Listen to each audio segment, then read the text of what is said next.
patrick@ptlarts.com. Right, continuing this piece.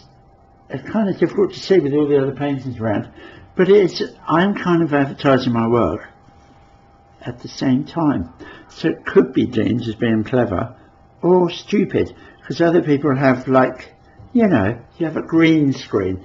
Well, I haven't got one yet, you know, like a green screen, you can just see the painting. I've got my studio, a little webcam, little microphone, and it's a bit different. So I'm just going to put some more dark marks on. I've just done some light marks, the blues all around there, and I'm just going to have another go with some dark marks. And now I'm going to use Prussian blue, and I'm going to use burnt umber, because it makes it just a bit of a darker mark than the green and everything I was using last time. Right. If I can find burnt umber, that is. Burnt umber. There we are, found some burnt umber. These things happen. So I'll also be using some of this film with poems on the background. What I've written for this particular exhibition. Possible exhibition, depending on what happens with the situation at the moment. So burnt umber there.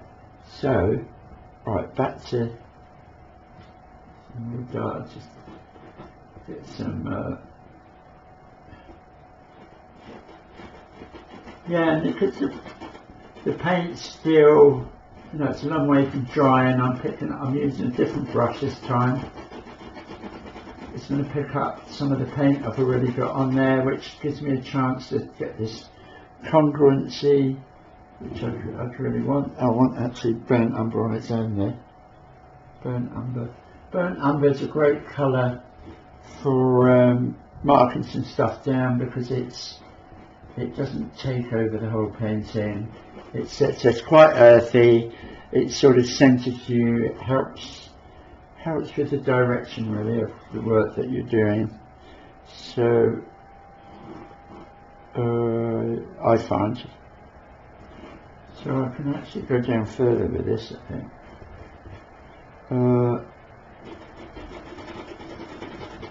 Yeah, see, it picks up the other bits of paint, it gives it the congruency, and also means I can begin to build it all, make it all flow together into one piece.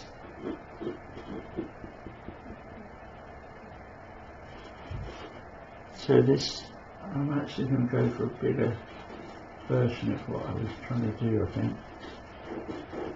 Slightly bigger. It's like it could be the same person, and then again it might not be.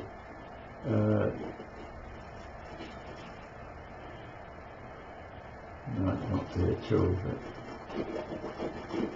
just gives this sense of. So yeah, I'm just starting to pick up more of the. I'm just kind of using the image that I started with, but I'm not actually, not really trying to attach myself to it being that image. It just helps me find out where things might be to make sense. And also it just helps me see if I can get, I'm quite kind of interested in getting these different, I did with the onlookers, I found I really liked putting its faces together and then seeing if they sort of have, it has a nice impact, like a crowd, you know,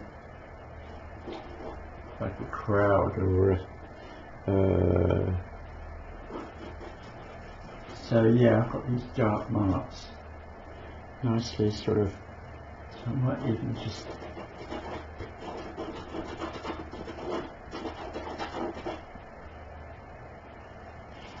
up there. Yeah, I've decided to make that bigger.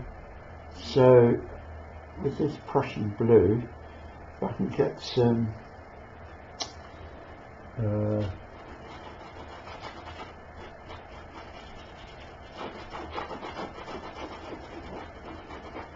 be a ship, it could be actually some sort of piece of land, I think. So I have this coming all over here. Of course I've got the blue in there as well, which that's how it might develop. It might develop, and so I've got this colour here, which is just literally a colour. It doesn't need to be anything in particular, but there I can start to mix in these colours, loosen it up a bit, so it's like let's just pick up different bits of paint from the rest of the canvas and start to build up like a language between the colours within the piece. Try and create this like kind of surreal feeling. It's actually useful looking on the screen. So yeah, it's starting to have where's the horizon. So it's that's kind of what I'm trying to do, is something that doesn't necessarily sit well at first viewing. It's like a contemporary idea that I'm just trying to voice, as it were. Voice, feel, experience, develop. So I'm picking up lots of different bits of paint now. I'm going to explain it all. So this is like kind of a again from some sort of like, oh, where's I had some, there we are. Pick up some of the sap green I was using earlier. Put some filling across here. Then I can put some, see, the colours are great because they pick up the paint that I've been spreading around. I can move without, and I've already losing the images that I'm looking at. I'm just using like some of the shapes. I look at it quickly, pick up some of the shapes, just gives me inspiration really, without trying to necessarily have anything to do with the image. It's just more like the way the line's going. When I look quickly, I don't buy into it too much. I just look at the things that grab my attention, and then look again, find something else, look again. So I'm liking what's happening underneath there. I need another colour. I'm getting excited. I'm just going to grab some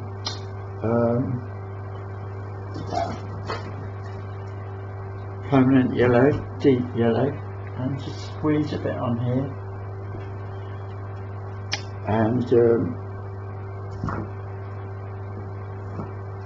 some of this as well. Some of this transparent oxide yellow, it's a kind of yellow as well. And I've still got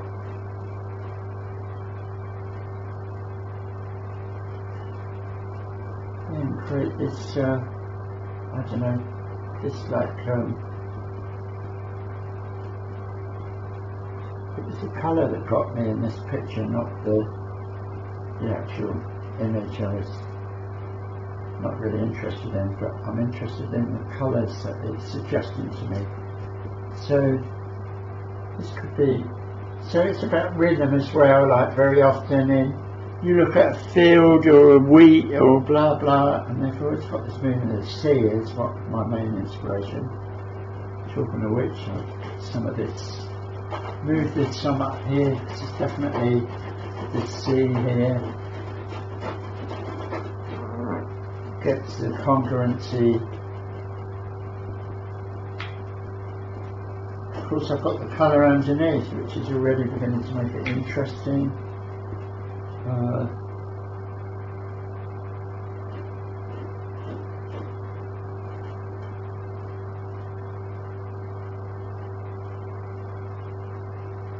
So there we have it. Right, I'm going to continue working on this. I'm going to continue working on this without filming it, because it will bore you to tears watching me for hours. Thank you very much.